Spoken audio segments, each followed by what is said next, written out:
আমরা পাকিস্তান ভ্রমণের পরে প্রথম বাংলাদেশে ঘুরতেছি। 2015 সালে বিভাগ করা হয় এটাকে, মানে 4টা জেলা নিয়ে, আপনার নেত্রকোনা, জামালপুর, শেরপুর আর এই ময়মনসিংহ জেলা নিয়ে। স্রষ্টার অপরূপ সৃষ্টি বাংলাদেশের প্রকৃতি, আর তা উপভোগ করতে হলে আপনাকে যেতে হবে ময়মনসিংহ বিভাগে। এই অঞ্চলটি হাওর বাওর, পাহাড়, নদী, সবুজের অপরূপ সৌন্দর্যের লীলাভূমি, যা ভ্রমণ পিয়াসীদের কাছে স্বর্গের মতো। আজকের ভিডিওতে আপনাদের দেখাবো বাংলাদেশের ঐতিহাসিক তিস্তা এক্সপ্রেস ট্রেনের জামালপুর ভ্রমণ। তাই ভিডিওটি শেয়ার করে সম্পূর্ণ দেখার অনুরোধ রইল। ওয়েলকাম বাংলাদেশ অ্যান্ড গাইজ, আমাদের পাকিস্তান সিরিজের পরে বাংলাদেশের ভ্রমণটা শুরু হচ্ছে এবং ঢাকা জেলার পাশেই হচ্ছে আপনার গাজীপুর জেলা থেকে, যেটা হচ্ছে জয়দেবপুর জংশন রেলওয়ে স্টেশন থেকে। এবং আমাদের প্রথম ট্যুরটা হবে আজকে জামালপুর। এই তিস্তা এক্সপ্রেস ট্রেন প্রবেশ করতেছে জয়দেবপুর জংশনে এবং এটা দেখুন 2000 সিরিজের লোকোমোটিভ এবং যেটা হচ্ছে তিস্তা আন্তনগর ট্রেন 707 এবং এই ট্রেনে কিন্তু আমরা যাব জামালপুর। আমরা অবশেষে জয়দেবপুর স্টেশন থেকে রওনা হলাম জামালপুরের উদ্দেশ্যে এবং যেটা হচ্ছে তিস্তা এক্সপ্রেস ট্রেন এবং যার কোচ হচ্ছে পিকিনকা। ওকে, এই প্রথম আসতেছি জামালপুর।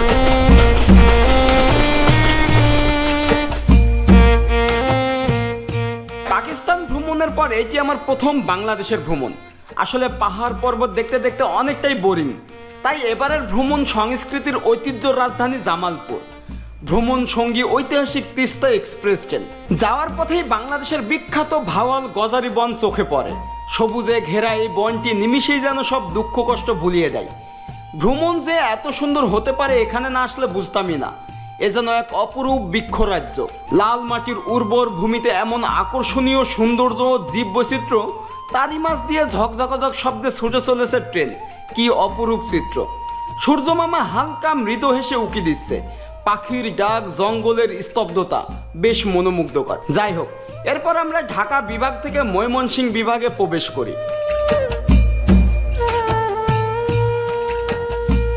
আপনাদের একটা তিস্তা এক্সপ্রেস ট্রেনের হিস্টোরি বলি। এই ট্রেনটা কিন্তু 39 বছরের পুরানো এবং এই ট্রেনটা প্রথমে চলাচল করতো আমাদের উত্তরবঙ্গে, মানে দিনাজপুর জেলায়। তখন হচ্ছে যমুনা সেতু হয় নাই। যমুনা সেতু নির্মাণ করা হয়েছে 1998 সালে, আর এই ট্রেনটা উদ্বোধন করা হয় 1986 সালে। তাহলে ভাবেন, এত বছরের পুরানো ট্রেন এবং একসময় এই ট্রেনটা হচ্ছে যমুনা নদীর উপরে ফেরি দিয়ে চলাচল করতো, মানে ফেরি পার হইতো, এরকম একটা ব্যাপার। তো এখন বর্তমানে এটা হচ্ছে আপনার ময়মনসিংহ বিভাগের জামালপুর জেলার মানে চলাচল করে ঢাকা থেকে। তো যাওয়ার পথে এরকম আমাদের প্রায় 6টা থেকে 7টা স্টেশন পরে, এরপরেই কিন্তু জামালপুর। যাই হোক, আমরা জামালপুরে প্রথম যাচ্ছি। অনেক মানুষ কমেন্ট করেছিলেন যে ফিজ ভাই, পাকিস্তান থেকে আসার পরে বাংলাদেশের জামালপুর বা ময়মনসিংহ বিভাগে আসবেন। 1969 সালে টাঙ্গাইল ময়মনসিংহ থেকে আলাদা হয়েছে, আর হয়েছে 84-তে হয়েছে কিশোরগঞ্জ। 84 তার মানে একসময় কিশোরগঞ্জ, টাঙ্গাইল ময়মনসিংহ বিভাগের ভিতরে ছিল, জেলা ছিল। আচ্ছা, ময়মনসিংহ জেলা ছিল, এরপরে আলাদা হয়ে গেছে মহকুমা। আচ্ছা, মানে একসময় হচ্ছে ময়মনসিংহ জেলা ছিল বিশাল বড় এবং এরপর তো বিভাগ হয়, তখনই হচ্ছে আপনার টাঙ্গাইল এবং কিশোরগঞ্জ এই দুইটা জেলা কিন্তু আলাদা হয়ে যায়। তো মজার বিষয় বলি, ময়মনসিংহ দিয়ে একটা প্রবাদী আছে যে টানে কিসে মজা, মানে বৃহত্তম একটা জেলা ছিল, 6টা জেলা এখন খণ্ড খণ্ড হয়ে গেছে। তো একসময় কিন্তু একটা জেলা ছিল ময়মনসিংহ, আর এখন কিন্তু সব আলাদা হয়ে গেছে। যেমন টা মানে টাঙ্গাইল, নে মানে নেত্রকোনা, কি মানে কিশোরগঞ্জ, সে মানে শেরপুর, ম মানে ময়মনসিংহ, আর যা মানে হচ্ছে আপনার জামালপুর। তাহলে একবার ভাবেন, এই 6টা জেলা কিন্তু এক ছিল এবং 2015 সালে হচ্ছে আপনার ময়মনসিংহ বিভাগ হয়, তখনই কিন্তু আলাদা হয়ে যায় টাঙ্গাইল এবং কিশোরগঞ্জ। তাহলে একবার ভাবেন এই ময়মনসিংহ কত বড় ছিল। তো যাক, এখন খণ্ড খণ্ড হয়ে গেছে, সেই ময়মনসিংহ বিভাগেই আমি। এবং খুবই চমৎকার যে চারিপাশে এরকম ধান ক্ষেত এবং ধানের জন্যই নাকি বিখ্যাত, এখানে প্রচুর পরিমাণে কৃষি চাষাবাদ হয়।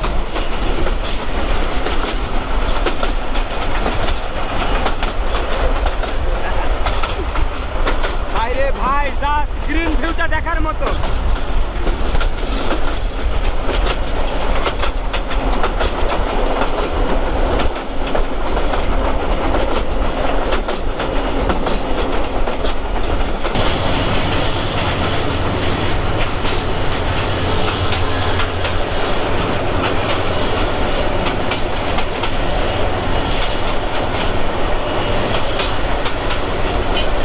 ওয়েলকাম গফুরগাঁও।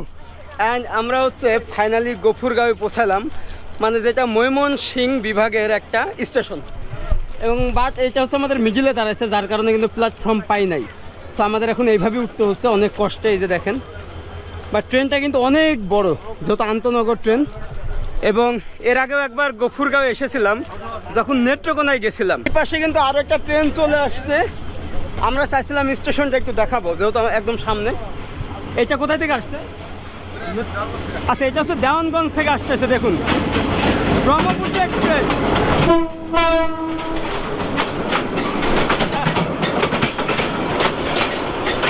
তো এটা হচ্ছে ব্রহ্মপুত্র এক্সপ্রেস আর এটা হচ্ছে তিস্তা এক্সপ্রেস। এবং দুটাই কিন্তু, এটা দেওয়ানগঞ্জে যাবে, এটাও কিন্তু আপনার হচ্ছে জামালপুরের দেওয়ানগঞ্জ যাবে।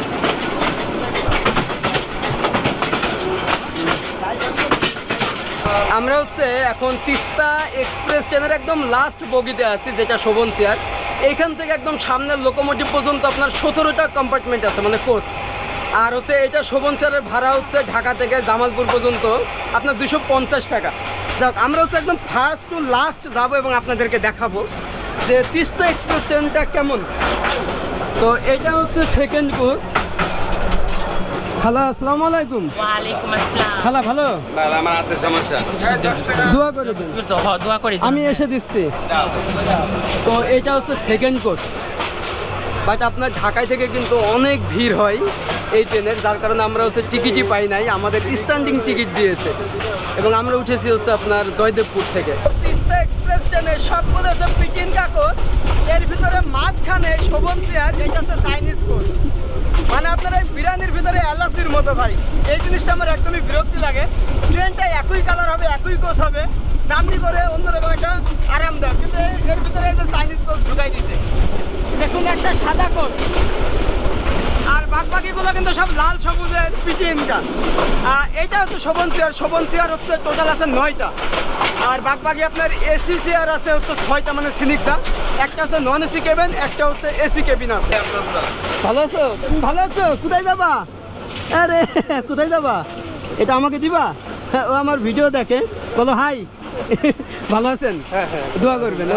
কোথায় যাওয়া হচ্ছে? জামালপুর সদরে। ওখানেই বাসা? আপনার এলাকায় যাচ্ছি। ওকে ওকে, ভালো আছো? ওকে ওকে, দোয়া করবে। হ্যাঁ, আল্লাহ হাফেজ, আল্লাহ হাফেজ। তো যাই হোক, আমরা হচ্ছে এখন তিস্তা এক্সপ্রেস ট্রেনের হচ্ছে এসি চেয়ারে আছি, মানে সিনিকদা কোচ।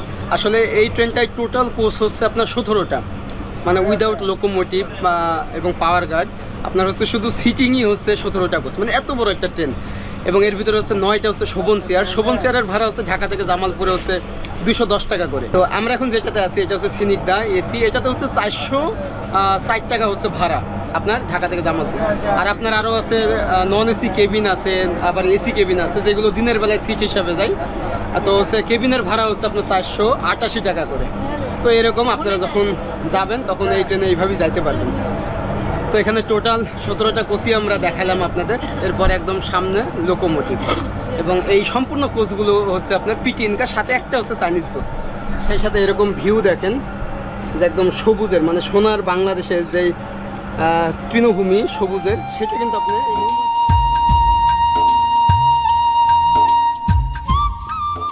বাংলাদেশের অন্যতম ঐতিহাসিক ট্রেন তিস্তা এক্সপ্রেস ট্রেন। প্রায় 39 বছরের পুরনো ট্রেন এটি। একসময় ঢাকা থেকে দিনাজপুর লাইনে চলাচল করত।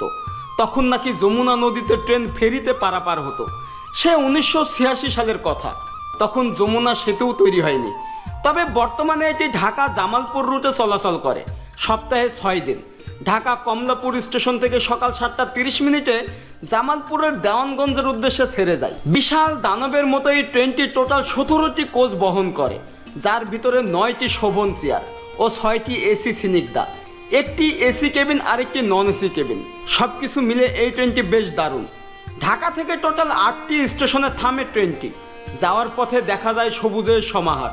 আসলে 4টি জেলা নিয়ে ময়মনসিংহ বিভাগ গঠিত, যার মধ্যে জামালপুর, শেরপুর, নেত্রকোনা ও ময়মনসিংহ। এই অঞ্চলগুলো ভাষা, সংস্কৃতি, খাদ্যাভ্যাসের ও বাংলাদেশের পুরানো ঐতিহ্যের জন্য বিখ্যাত। এছাড়া নদী, হাওর, বাওর, পাহাড় সবকিছু রয়েছে এই অঞ্চলে। তাই তো বলা হয় লোক ও সাহিত্য সংস্কৃতির এক তীর্থভূমি ময়মনসিংহ।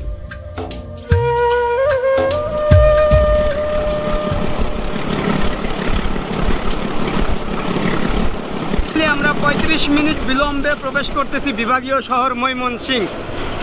এই যে দেখুন ময়মনসিংহ জংশন। ভাই এখানে কত মানুষ শুধু দেখেন। তবে এখন বাজে হচ্ছে 11:10। আমরা হচ্ছে 35 মিনিট লেট, মানে আমাদের ট্রেনটা যেহেতু অনেক স্লো আসছে আর কি, এবং এইখানে কিন্তু অনেক ভিড়, যে প্রচুর মানুষ কিন্তু উঠবে এখানে চলন্ত ট্রেন থেকে। ওরে ভাই রে ভাই, অ্যান্ড ওয়েলকাম ময়মনসিংহ। আমরা একদম সামনে আছি লোকোমোটিভের পাশে, আর এইখান থেকে আমাদের পুরো ট্রেনটা দেখা যায়। একটা হিস্টোরি বলি, এই জেলাটা হচ্ছে আপনার 1787 সালে প্রতিষ্ঠিত হয় ময়মনসিংহ জেলা। তখন বাংলাদেশের সবথেকে বড় জেলা ছিল ময়মনসিংহ। এরপরে হচ্ছে 2015 সালে বিভাগ করা হয় এটাকে, মানে 4টা জেলা নিয়ে, আপনার নেত্রকোনা, জামালপুর, শেরপুর আর এই ময়মনসিংহ জেলা নিয়ে। এর ভিতরে 2টা জেলা আবার ডিভাইড হয়ে যায়, সেটা হচ্ছে আপনার টাঙ্গাইল এবং কিশোরগঞ্জ। তো এই 6টা জেলা নিয়ে বৃহত্তম জেলা ছিল ময়মনসিংহ। তো এরকমই ব্যাপার। ওকে, আমরা যদি কখনো ভিতর দিয়ে আসি তাহলে পুরো ভিতরটা আপনাদেরকে দেখাবো, বাট ট্রেনে যাচ্ছি যেহেতু, ডেস্টিনেশন হচ্ছে জামালপুর। কি অবস্থা ভাই, ভালো? ভাই সব ব্লগ দিয়ে ভাই। ও আচ্ছা, আমি ভাবছি আমাকে মারতে আসছে। তো যাই হোক, কি অবস্থা ভাই, ভালো?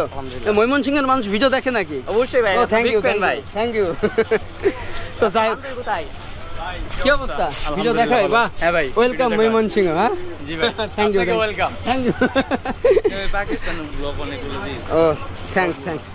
তো এইভাবেই হচ্ছে ময়মনসিংহটা খণ্ড খণ্ড হয়ে যায়। আগে ছিল 6টা জেলা, এখন হচ্ছে 4টা জেলা।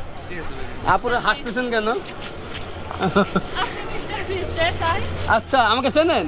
ও থ্যাংক ইউ মানে মেয়েরাও দেখে ভাই। আচ্ছা আচ্ছা আচ্ছা, ওকে থ্যাংক ইউ। ওকে, দেখাবো ইনশাল্লাহ ইনশাল্লাহ।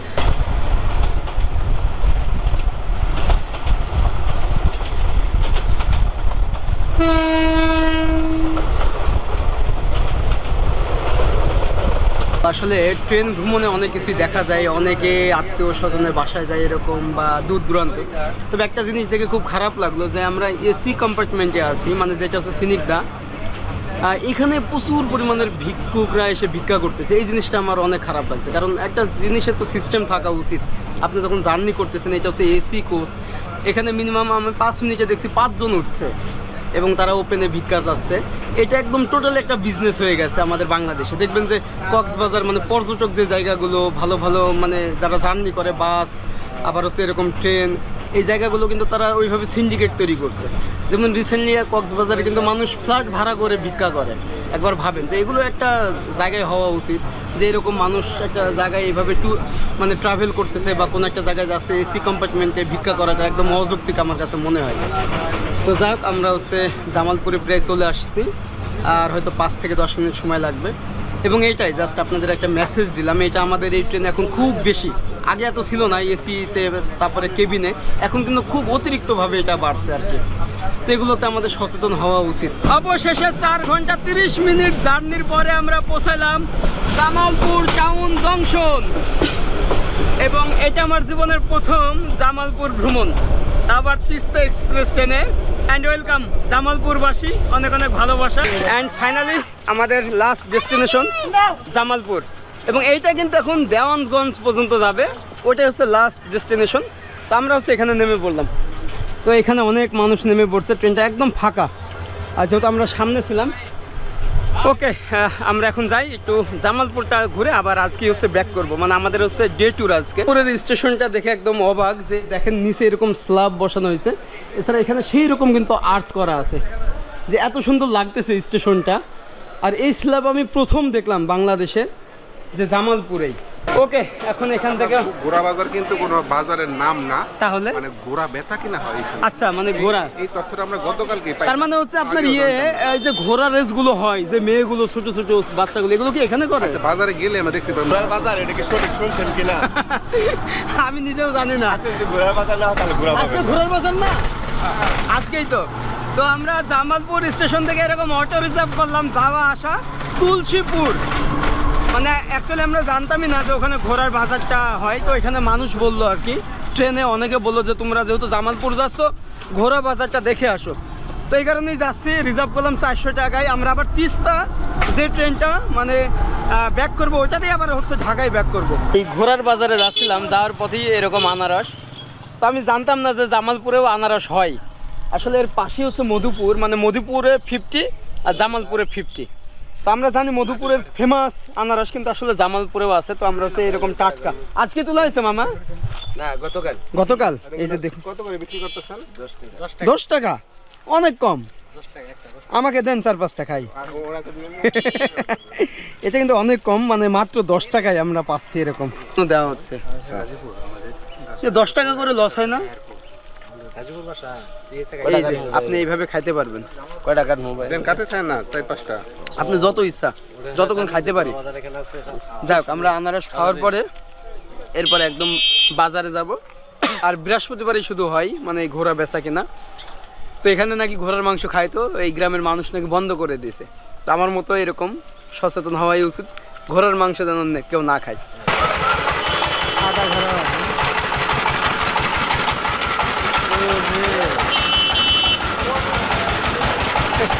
তুলসীপুর ডিগ্রি কলেজ, এই যে এইটা যেটা হচ্ছে জামালপুরে, ঠিক এইখানেই কিন্তু পুরো মাঠ জুড়ে ঘোড়ার বাজার মানে কেনা বেচা হয়।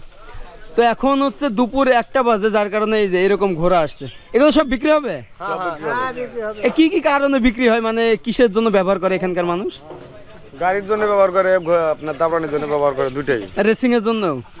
তো আসলে আমাদের ওই অঞ্চলে কুষ্টিয়া মেহেরপুরে কিন্তু এই ঘোড়ার চল নাই, কিন্তু এই জায়গায় এই জিনিসটা দেখে অবাক হইলাম। দেখেন কি বড় বড় ভাই, মনে হচ্ছে রেস খেলবে এখনই। এই যে একটা, এটা কি? এটা আইরি ঘোড়া। আচ্ছা, এই যে দেখেন ভাই, মানে আমরা হচ্ছে জামালপুরে অনেক সময় দেখি না ওই যে ঘোড়া রেস খেলে, মানে এই খেলাগুলো কিন্তু জামালপুরেই হয়। পুরো বাংলাদেশ থেকে সবাই পার্টিসিপেট করে। কিন্তু দুঃখের বিষয় আমরা এত দূর থেকে আসছি, বাট এখন বাজে দুপুর 1টা, যার কারণে এখনো ওইভাবে মানুষ আসে নাই। তবে এটা হচ্ছে বিকাল 3টা থেকে শুরু হয়, তখন এই পুরো মাঠ জুড়ে ঘোড়ার মানে বেচা কেনা হয় আর কি। কত হাজার? 1,10,000। হ্যাঁ, কত? সত্য? কত মামা? চাইতেছে 1,70,000, তুমি কত কবা কও দেখি। ও আচ্ছা, 1,70,000 চাইছে। আর এটা কত? 1,20,000। এটা 1,20,000। মানে এগুলোর দাম অনেক বেশি, বাট এখানে 10,000 টাকারও ঘোড়া পাওয়া যায়, 5,000ও পাওয়া যায়। কিন্তু এগুলোর দাম বেশি কেন? ওগুলো হ্যাঁ, মানে এগুলো রেসিং এর জন্য। তো যাই হোক, আমরা হচ্ছে এখনই ব্যাক করব, যেহেতু আমাদেরকে আবার আজকে ঢাকায় যাইতে হবে। তো আমরা এখন আছি জামালপুরের মা মিষ্টান্ন ভান্ডার, মানে সব থেকে ফেমাস মিষ্টির দোকানে। আর এই দোকানে কিন্তু আমরা এখন মিষ্টি খাবো। এই যে দেখুন, আসলে আমি যখন বাংলাদেশের কোনো জেলায় যাই ওই জেলার বিখ্যাত মিষ্টিটা আমাকে টেস্ট করতে হয়, এটা আমার ছোটোবেলার অভ্যাস। এখানে কিন্তু অনেক রকমের মিষ্টি আছে। দেখুন মামা, এটা কি? এটা জামালপুরের বিখ্যাত কোনটা? এটা আমিত্তি। বাহ। তো আপনারা যখন কোনো জায়গায় ভ্রমণ করবেন, ওখানকার বিখ্যাত দই অথবা মিষ্টি এটা টেস্ট করবেন। এটা কি? এটা আচ্ছা, মালাই চপ। এটা হচ্ছে মালাই চপ। এটা আমরা টেস্ট করি।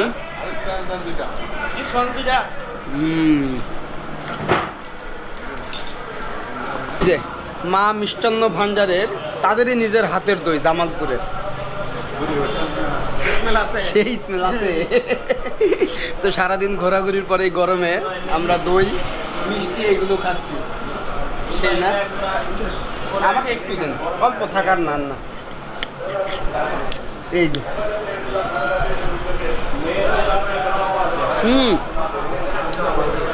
ভাই, সেই টেস্ট। আমি ক্যামেরা আছে বলে বলছি না, আমার সেই লাগছে। দইটা খেয়ে দেখেন। আমি আরো অনেক নিয়েছি। দই খাদক, দই বিখ্যাত, দই চিরা। তো যাই হোক, এটা আসলে আমরা যখন ভ্রমণ করি তখন বিভিন্ন জেলার খাবারগুলো টেস্ট করি। খাওয়া দাওয়া শেষে এখন ব্যাক করতেছি, এবং এটা হচ্ছে জামালপুর ফ্লাইওভার। তো এটা দিয়েই আমরা যাব। পিছনে হচ্ছে কিন্তু স্মৃতিসৌধ ছিল এবং হিন্দু টেম্পল ছিল। আর যদি আমাদের হাতে সময় থাকতো আমরা এগুলো ঘুরে দেখতাম। যাই হোক, এই ভিডিওটা আজকে এখানেই শেষ করছি। সবাই ভালো থাকবেন, সুস্থ থাকবেন। নেক্সটে ইনশাল্লাহ আমরা আসলে পুরো শহরটা গ্রামগঞ্জ এগুলো ঘুরে দেখবো এবং ইচ্ছা ছিল আমাদের শেরপুর বা ওই সাইডে আরও যে জেলাগুলো আছে ওইগুলো একবারে ঘুরে যাব। যেহেতু সময় নাই এবং নেক্সটে আমরা উত্তরবঙ্গ অথবা দক্ষিণবঙ্গ ট্যুর করতেছি, ট্রেন অথবা বাস, লাক্সারিয়াস বাস বাংলাদেশে। এবং কমেন্ট করেন কোথায় যাওয়া যায় এবং জামালপুরবাসীকে অনেক অনেক ভালোবাসা। তবে একটা জিনিস বলি, এখানকার রাস্তাঘাট ব্রিজগুলো আমার বেশ ভালো লাগলো, কারণ কোনো পোস্টার নাই। এই যে ব্রিজে কিন্তু কোনো পোস্টার নাই, তো আপনারা একটু দয়া করে এখানে পোস্টার মারবেন না, এটা সৌন্দর্যটা বজায় রাখবেন। আসলে আমাদের দেশটা অনেক সুন্দর, আমরা যদি সবাই সচেতন হই তাহলে এই দেশটা কিন্তু আরও সুন্দর করা সম্ভব। ওকে, দেখা হচ্ছে অন্য কোনো ব্লগে। আল্লাহ হাফেজ।